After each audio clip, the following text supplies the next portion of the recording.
First of all, welcome to Recruiting and Hiring Practices in Local Government in Arizona.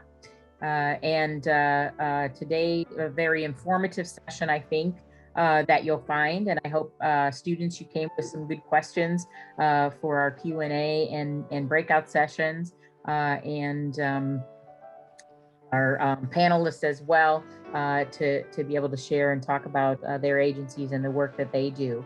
We are recording. We'll edit out, obviously, the beginning stuff that as we get started and stuff. And then we do have a school video channel that we can post this on. So for those students who weren't able to join us at this time, this day, it just gives them an opportunity and something that we can refer them to. So I can also provide that link to the employer. And we have some other programs that we've done throughout this year with the chapter and sponsored by the school that are shared on that channel as well. So we appreciate you allowing us to do that. I know that your comments and information will be very helpful to our prospective candidates for your agencies and organizations. Want to take just a few minutes to let Trey, who's president of the ASU-ICMA student chapter, introduce himself and make a few opening remarks, and then we'll get going. Yeah, thank you, Mary Jo.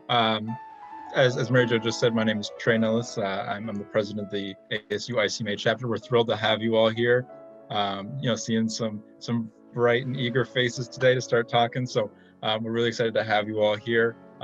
It's that perfect time of year where, the end of the school year is coming for a lot of students, and all of a sudden you start thinking, I'm supposed to get things together in these next couple months.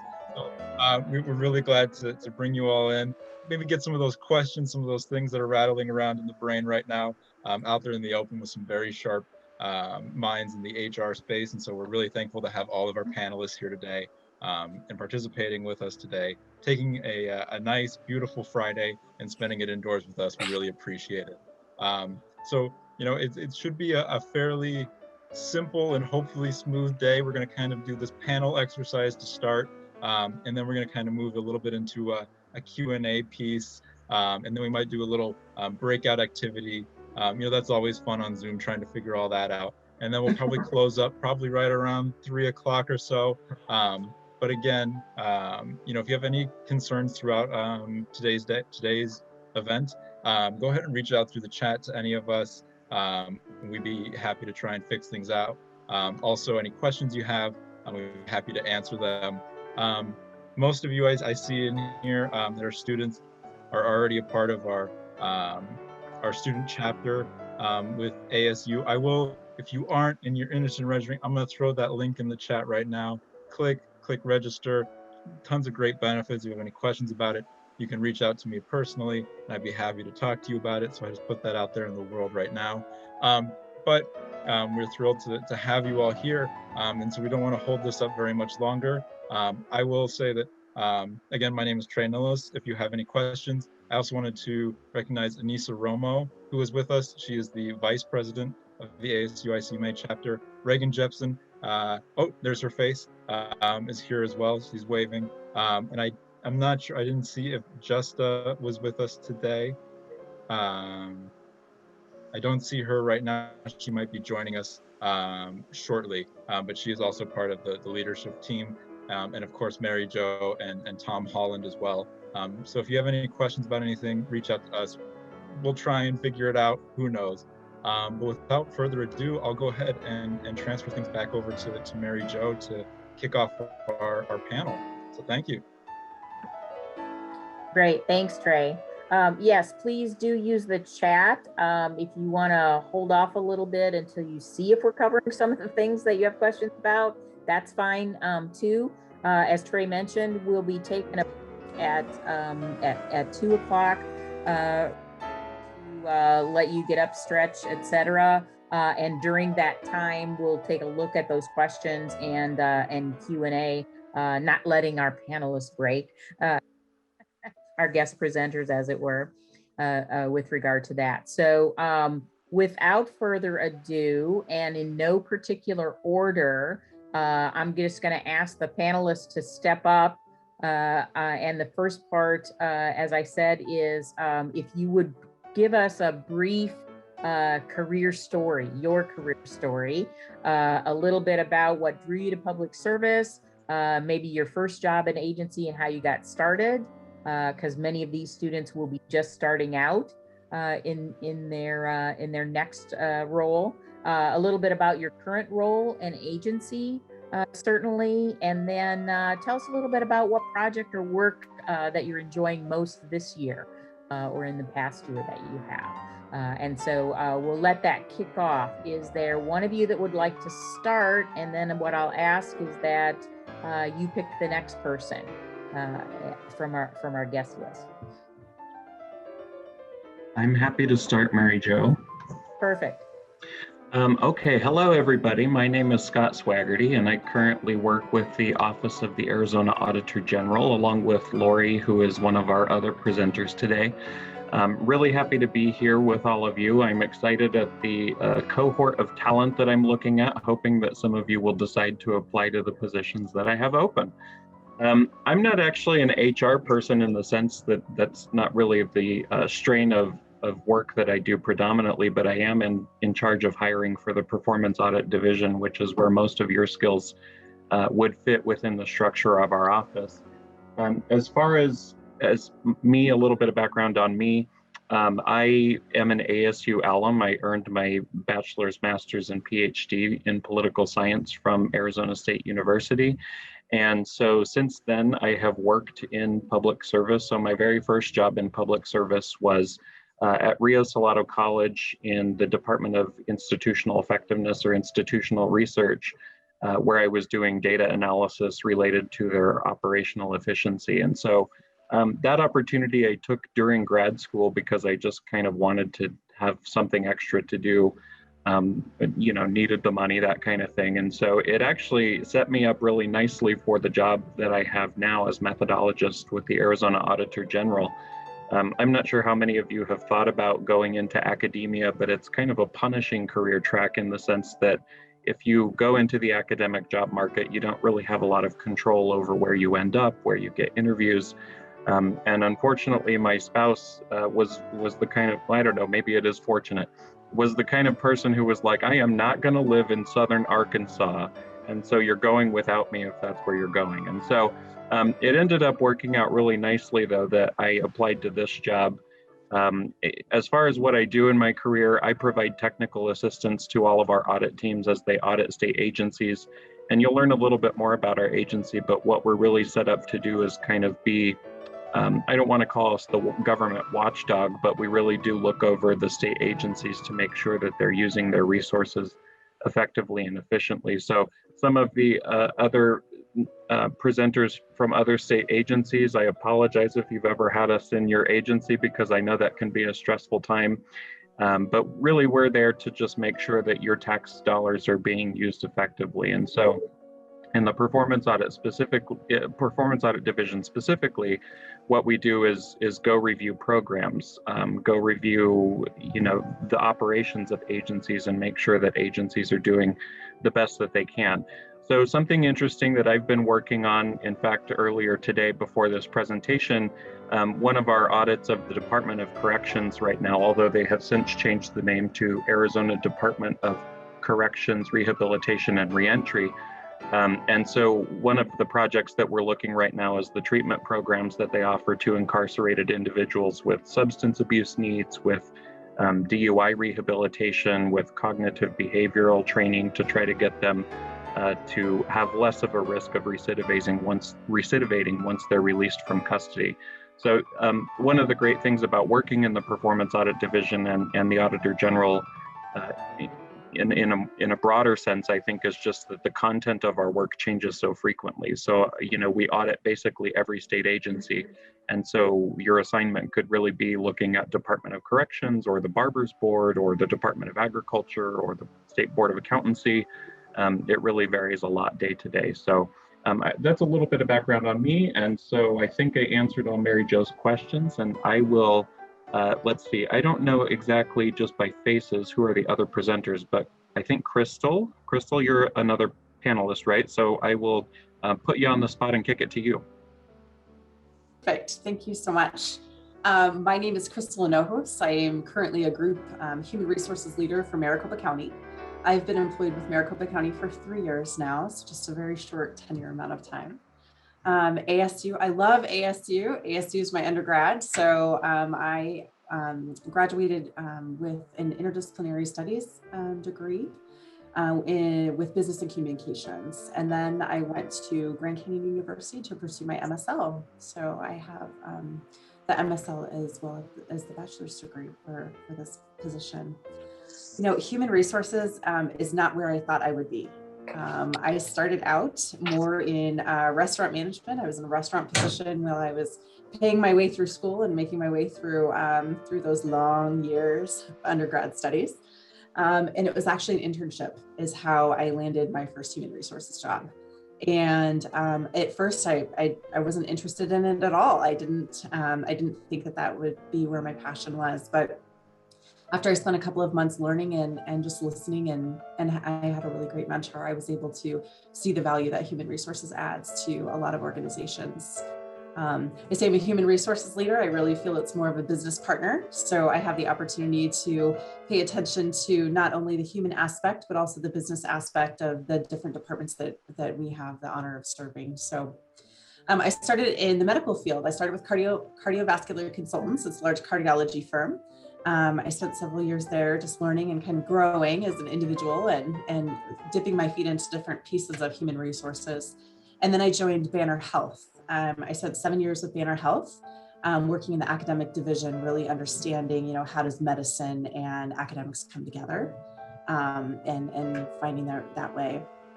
I was really intrigued by a position that I saw posted for Maricopa County. Maricopa County is currently on a transformation in the way that we provide human resources services to the 50 departments which exist here. And so I joined the organization and have hit the ground running since 3 years ago, I guess. I've had the pleasure of serving in a bunch of different departments. That's part of our kind of task is that we orient to different teams and we have the opportunity to provide, of course, the field service staff with the things that they need from a transactional perspective. But then my most recent assignment is leading the recruiting for Maricopa County. So that's the project that I'm most excited about. It is a passion of mine because I feel like we have 50 different departments. We have 100 different career ladders. If you find a place that you're interested in and you have a passion for service, I mean, there's so many different opportunities here. And really starting to talk to individuals about succession planning and those types of things is really where you find the talent with people and you light the fire and the rest is just beautiful to watch. So I'm really excited to be here today and to hopefully provide you with some insight in regards to how Maricopa County recruits and things that we look for when we're looking for talent. So thank you. Laurie, I believe you're a panelist. I'd love to pass it to you. Thanks, Crystal. Yeah, I am Laurie DeMarr. I'm with the Arizona Auditor General, same thing as Scott. I am in the HR development area of our office. Didn't start out that way, and it kind of sounds, there's like a short little bit where everybody starts somewhere else and you evolve kind of into the positions. Especially I see that a lot with human resources, that you don't just start right into this position, but you've been in other jobs. And because of that, you've had experience, or I've had experience too with interviewing people, training people, developing individuals, and it kind of evolved into a human resource development type of position. I came from the banking and financial services industries, both here in Arizona and in Northern Virginia, and came from a corporate environment prior to working for the state. So I've been in human resources and HRD for over 20 years and at the Auditor General's office for 15. And I started in the Division of School Districts, which is where we go out to the school districts in the state and we audit them. So it's a specific area that we focus in on. But because I had this background and we wanted to expand our recruiting and our training, evolved into this position because I had some experience with it. So what drew me, I think, to government work is that, and to the state here, is that there's, I live here. Yeah, I pay taxes here. This is my community, and I feel like I can find out more of what's going on and be a part of it, and see what kind of solutions are being made and what kind of concerns there are. And so your ear is tuned to more of it. We have to be very bipartisan. We can't, we watch what we audit, because if you have some sort of a connection to an agency, you cannot be a part of that audit. So we maintain our independence. But the fact that, I had children in the schools systems at those times, and was a part of those audits and stuff, it really connected me to the state and the work that we do here. One of the projects that I'm excited about this year, and we just kind of started a piece of it so far, is, as I mentioned, I'm in human resource development as well. So that's the training side of things. And we have a lot of training in our office because people hold different certifications. And the fact that we do specific audits, we have certain educational requirements and continuing education requirements that we have to meet each year. So one of the things that I put together is something called Learning Paths. And it's specifically focused on leadership development. And the reason behind it is that, as in, I don't know about the other agencies, but we have a lot of people that are retiring, people that had worked for a long time in the state, and they're going to be retiring within the next 5 years. And we want to make sure that we have developed our leaders that are currently in the position to become leaders at a higher level. And we've put together kind of a program right now. We've got one piece of it for our senior auditors, where they have classes that they can take. They have, the state has LinkedIn Learning. I don't know if anybody's, the other agencies are using it. So I'm using a lot of LinkedIn Learning courses as well, because it's pretty much self-directed. There are very scheduled classes that people attend, but you can also take classes that, here are some recommended classes in this particular area or this particular competency that you might need to develop. And you have regular meetings with your supervisor. You find out what kinds of classes and on-the-job development activities to do to really increase that particular competency, to make you prepared for the next role, or to be ready to say, hey, I'm ready to take on more responsibility. These are some of the things that I've done. So it's pretty exciting. Like I said, we have one piece of it for senior auditors. We're doing it currently now for the manager level, and then we'll be doing it for our second level auditors. People come in as an auditor 1, and the auditor 2s will be the next level where we're developing their leadership skills. So I'm excited. I think the office, when we presented the first part of it, people seem very excited. I got some notices, but that's something that I'm currently working on right now. So my turn to pick the next person. How about Charmion? Hi, can everyone hear me? I can hear you. Okay, okay. Hi, yes, my name is Charmion Hines, and I currently work for the city of Phoenix, and I have to brag a little bit because we just made Forbes top 500 employers, and I think we're the only public municipality to have made that. So I'm so excited. We just found this out this week. And we are arguably the 5th largest city in the country. Sometimes we go between 5th and 6th largest city in the country. But I'm originally from Detroit, Michigan, and I moved here about 15 years ago. And so at that time, the economy wasn't the greatest. That's when a lot of the housing market was crashing and all that good stuff. And so I ended up moving to Arizona. And so I started out actually in terms of public service here in Arizona, I started off with the state.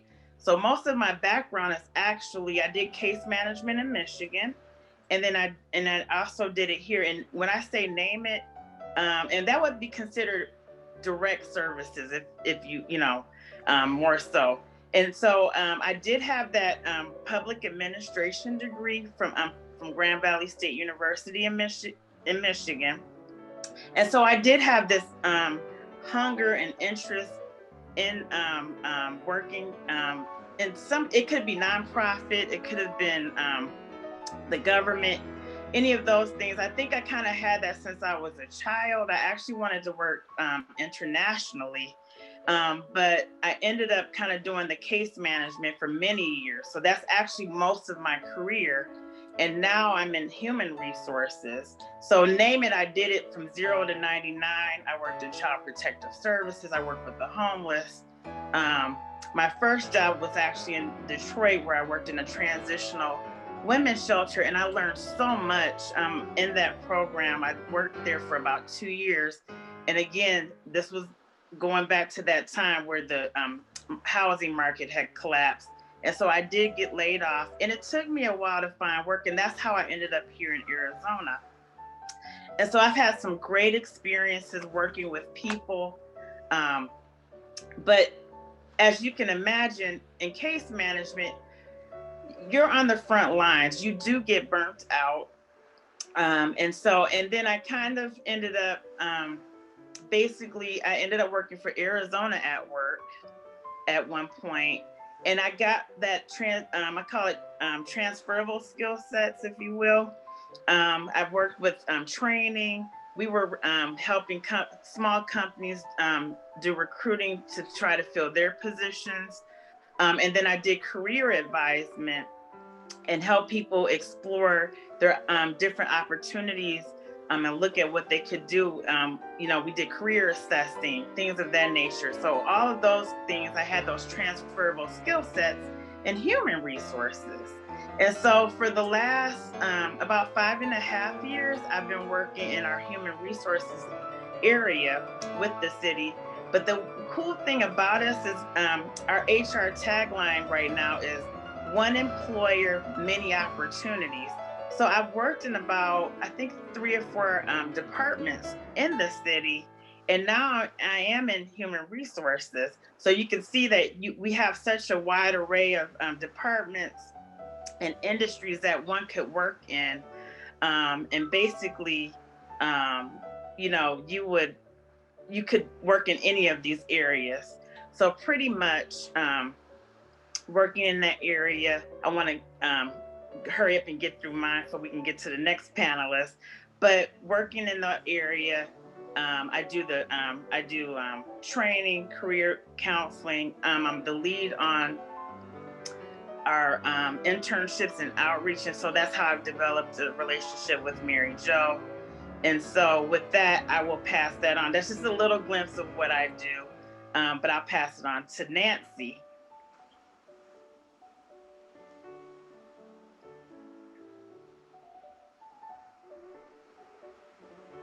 She gave me plenty of time to get prepared. Thank you, Charmion. It's so good to see you again. This is my partner in crime. Although we don't work at the same agency, we are typically found in the same places, in the same circles, and her story is very similar to mine. My name is Nancy Stanford. I am the recruiting manager for the Arizona Department of Economic Security. And just a little bit about my story is that I started off at the Goodwill Career Centers, and I was helping assist individuals with writing resumes and just finding job development, things of that nature, and training and career assessments and things of that nature. So that really gave me the bug. I started off at about $12.50 an hour. I mean, I just wanted to get in and help people. I knew I had a passion to do that. And from there, that opened up a door to go work for the Phoenix Job Corps. So after working with adults, I had an opportunity to work with young adults. And I was their student personnel officer. But before being promoted to that, I was the career development specialist there as well. And again, talking about those transferable skills, again, that helped me to be able to land an opportunity as a business account coordinator, very similar or what Charmion did, I think, maybe possibly, going out and helping small businesses with their human resource needs. And then that opened up a door for an actual one of those companies saying, we want you to come work for us. So a private sector company said, we want you to be our recruiter. And so that really launched my experience in recruitment, direct recruitment for a company. And then I was able to land right into the Department of Revenue. And now I have been with the state for a total of 4 years, and now I'm at the Department of Economic Security. And I believe that our department is the best department, no shade for anyone else, but I love what we do. If you've got a heart to help people, we are the human services arm, especially those individuals who've got that public policy background. I think a really great foundation for you all is to know the people and the constituents you serve so that you can have a passion for them, whether you're at in a session all night long, you know, trying to get things legislated, to whether you're just starting right brand new. Just having that passion really starts with knowing the people that you serve. And with that being said, what I do now is I help in my current role as a recruiting manager. I work with human resource business partners, hiring managers. I work with the recruiters. So I hope that you will take my information when I'm able to provide it to you, because if you do find something that you're interested in, now you've got a really great connection. That's me working for the Department of Economic Security for you. So with that being said, the majority of my role is to help assist with filling positions. I am building pipelines, candidate pools, pipelines, as well as building relationships. What I love about in my current role is that it's provided me solid recruiting experience. It's provided me fiscal management experience. It has provided me branding and marketing and that relational contacts and context that you have to have when you're out representing a company. I am the face of the Department of Economic Security as it pertains to recruitments. And so this is where you could start. Where I started is where you could start. You could jump right in and just do what I'm doing now. But all I would say to you is just get started. And today I'll be sharing with you some opportunities to help you just get started. Don't worry about where you begin, just begin, you know? Let's see, the last thing that I think you mentioned is what's the project that I'm working on right now. And that is the unemployment insurance project. I have been on a special project for the last 8 months with the pandemic. So my role had changed quite a bit, but I'm still able to help. I'm dedicated to hiring, recruiting individuals that want to come on board and work temporarily, about an eight-month contract, 8-month position, where they are assisting individuals that are calling up for assistance and benefits that they qualify for through unemployment insurance. You are going to make a huge impact on your community. I'll get a chance to talk more about it, but that is the project that we're working on. I'll tell you, the first few months of the pandemic, we hired over 1,000 people who had this heart to serve their state. And I am just excited to tell you more about it. But I will pass it along to, I think I saw, maybe, is Ashley? Is she an employer? I think Kari is our who's the next employer? Kari, please. All right. Good afternoon. My name is Kari Bramini. I work for the city of Peoria in human resources as a human resource specialist. I think I'm the one with the less experience. I've only been in HR for 1.5 years. I've been with the city for 15 years though. I started in 2006 as a police dispatcher. So I was a dispatcher for 11 years. I decided that I wanted more of a career with less crazy hours, maybe not working holidays, and less or different stress. So I decided to go back to school. Unfortunately, or fortunately, all my credits were in criminal justice, so I kind of had to start over. So hopefully I'll get my degree by the time I retire. I have 3 classes left, so I'm hoping to graduate in May, so we'll see.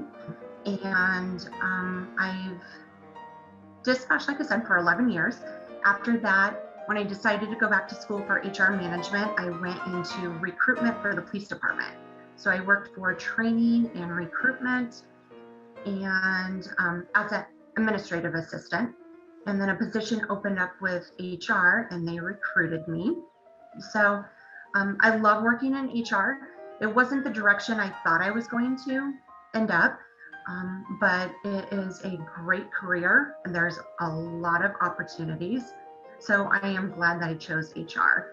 I currently recruit for 8 departments for the city. Let's see if I can remember them all.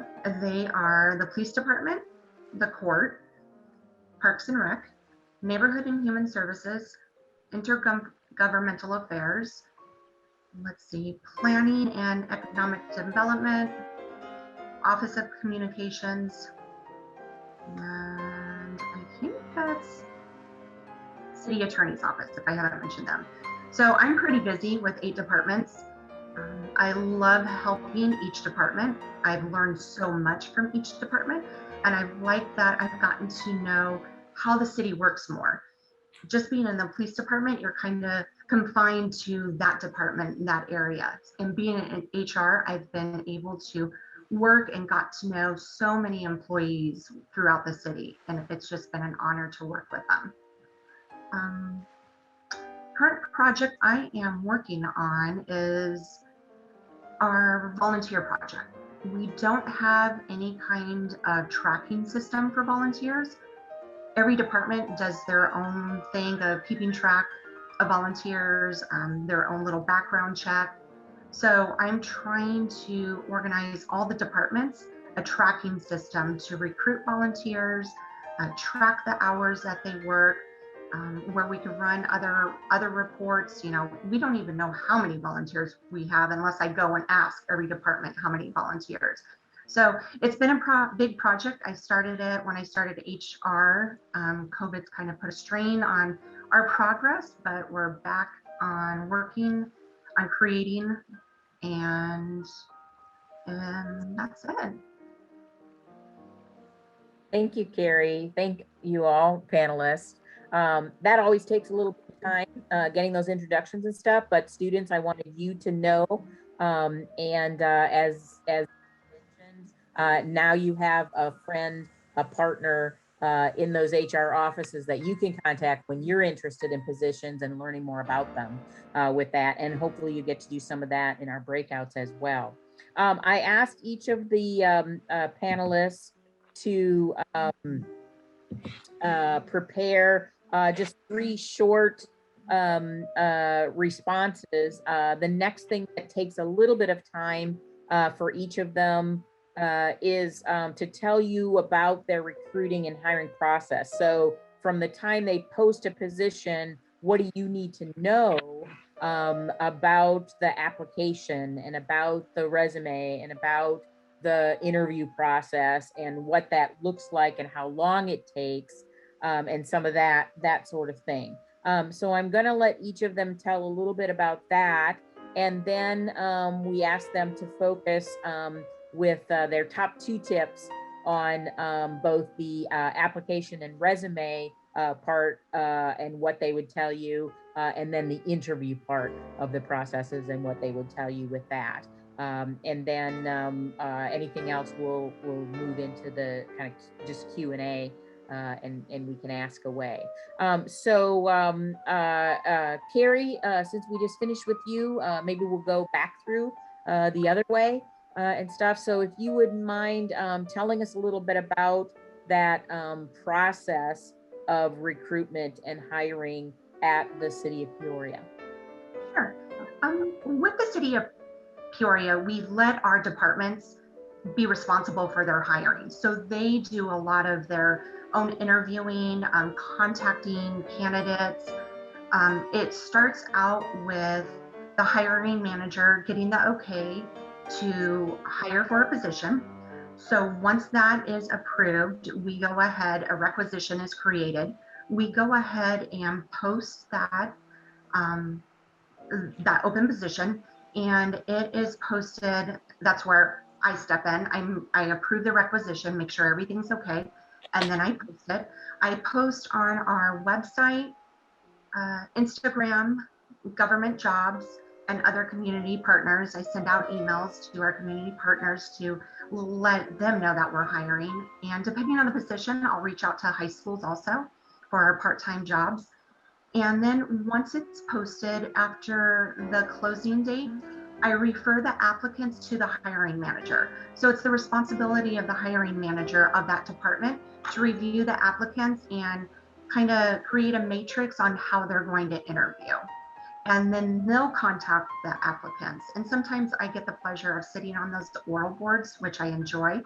I love to meet new applicants out there. And then it's a learning experience for myself too, on how I can be more educated on getting information out and helping people interview. So I really enjoy oral boards. After the oral boards, we have the hiring manager let us know which candidate they would like to go through with the hiring process. And once they do that, they usually give the verbal job offer, and then they tell me when that's been accepted, and I issue the conditional offer letter to the candidate. So once they review the offer letter and they accept, they go through a background screening and then a drug screening, depending on the position. So after that's completed, then I contact the candidate and let them know that they completed the process, and I go over the onboarding procedure. And what kind of period of time or frame of time do all those things take? Well, again, it depends on the department and how fast they move. It could be anywhere, part-time positions usually go really quick. We can get somebody hired within 3 weeks. Full-time positions, it can be a good 3 months. The city attorney's office is a good one that they want to review every single application, and sometimes twice. So I will sometimes have a posting for 6 to 8 months with them. So it all depends on the position and the department. Thank you for providing that range. Laurie, you want to tell us a little bit about the auditor's office?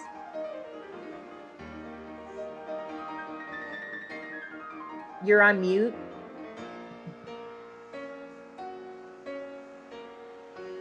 Sorry about that.